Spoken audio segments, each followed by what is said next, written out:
Dicen que cuando abrieron el cuerpo del último rey Habsburgo, lo que encontraron parecía una advertencia. No debería estar contando esto, pero cada vez que escucho campanas lejanas en la madrugada, vuelvo a verlo, a él, sentado en el trono más poderoso de Europa, como si fuera demasiado grande para su propio cuerpo.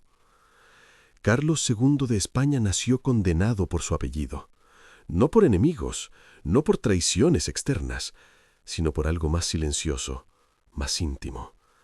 La sangre de su linaje llevaba siglos girando en el mismo círculo, como un eco que se repetía hasta deformarse. La endogamia en la casa de los Habsburgo fue tan extrema que cuando Carlos llegó al mundo, no era solo un heredero, era el resultado de generaciones que se miraron demasiado al espejo. Desde niño estuvo rodeado de susurros, sarampión, varicela, fieles interminables. Sobrevivió, sí, pero nunca salió ileso. Su cuerpo crecía con dificultad, caminaba tarde, hablaba peor. Su mandíbula, esa mandíbula prominente que hoy reconocemos en los retratos, no era solo un rasgo curioso, era una marca, una señal visible de lo que no se veía por dentro. Imagínalo, un niño rey, un niño frágil con una lengua demasiado grande para su boca, palabras atrapadas detrás de dientes que no encajaban, intentando pronunciar órdenes mientras la corte fingía entender. ¿Tú lo habrías respetado? ¿O habrías bajado la mirada para ocultar la duda? Cuando su padre desapareció en 1665, Carlos tenía apenas 4 años. La corona cayó sobre una cabeza que apenas podía sostenerla. Mariana de Austria tomó el control como regente, y aunque intentó estabilizar el reino, la corte era un campo de intrigas disfrazadas de protocolo. Todos decidían por él, todos hablaban por él. Él solo observaba. Dicen que era amable, que tenía buen corazón, pero también dicen que evitaba las negociaciones importantes porque temía equivocarse. Su inseguridad no era un rumor, era una sombra constante. Y esa sombra crecía cada vez que Europa preguntaba lo mismo. ¿Habrá heredero? Ahí empezó la verdadera presión.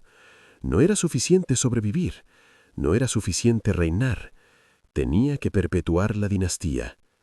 Marie-Louise de Orleans llegó a España como una pieza estratégica, joven, hermosa, educada, forzada a dejar atrás lo que conocía para convertirse en reina.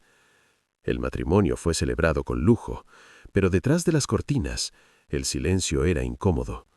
No había descendencia. Meses, años, nada. La corte comenzó a señalarla, como si el problema tuviera rostro femenino. Ella buscó remedios, tratamientos, consejos desesperados.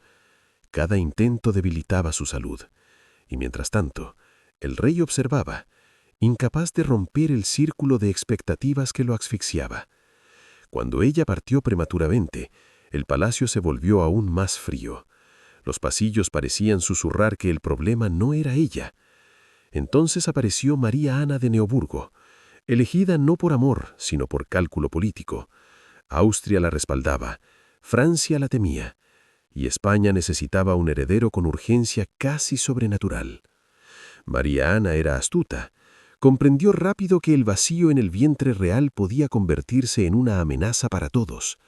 Comenzaron a circular rumores de embarazos, esperanzas anunciadas, expectativas que inflaban el aire de la corte, y luego se desvanecían. Algunos dicen que fueron estrategias para ganar tiempo, otros aseguran que ella misma empezó a creerlos. Mientras tanto, la salud de Carlos empeoraba. Convulsiones, debilidad extrema, episodios de confusión. Su cuerpo parecía rendirse antes que su voluntad. Europa observaba como quien mira una vela consumirse en una habitación cerrada. ¿Te imaginas ser el centro del mundo y sentir que ese mundo espera tu final? En 1699, José Fernando de Baviera fue señalado como posible sucesor. Una salida diplomática, una esperanza temporal, pero desapareció inesperadamente y la incertidumbre volvió a abrirse como una grieta bajo el trono. Los consejeros rodeaban al rey. Las potencias europeas negociaban tratados a sus espaldas. Francia movía piezas. Austria presionaba. Cada conversación era un juego silencioso donde Carlos era el premio, no el jugador. En sus últimos días, su cuerpo ya no respondía. La mandíbula, que marcó su rostro, parecía aún más pronunciada. Sus ojos, según los testimonios, tenían una mezcla de resignación y algo difícil de describir, como si supiera que no solo estaba cerrando su historia, sino la de toda su casa. En su lecho final, influenciado por quienes lo rodeaban, nombró heredero a Felipe de Anjou, nieto de Luis XIV, una decisión que encendió Europa, porque no era solo una firma, era el colapso de una dinastía que había dominado medio continente. Cuando finalmente partió en 1700, los médicos realizaron una autopsia. Lo que describieron fue devastador: órganos deteriorados, un corazón pequeño, un cuerpo agotado antes de tiempo. No fue solo la caída de un hombre, fue la evidencia tangible de lo que siglos de endogamia habían provocado. Y entonces comenzó la Guerra de Sucesión Española, un conflicto que redibujó el mapa de Europa, arrebató territorios a España y cambió el equilibrio de poder durante generaciones. Todo porque un linaje decidió mirarse demasiado a sí mismo. Pero aquí viene lo que me inquieta. Los retratos de Carlos II muestran una expresión que no logro olvidar. No es solo fragilidad, es algo más profundo. Una especie de pregunta atrapada en su mirada, como si supiera que su existencia era una advertencia.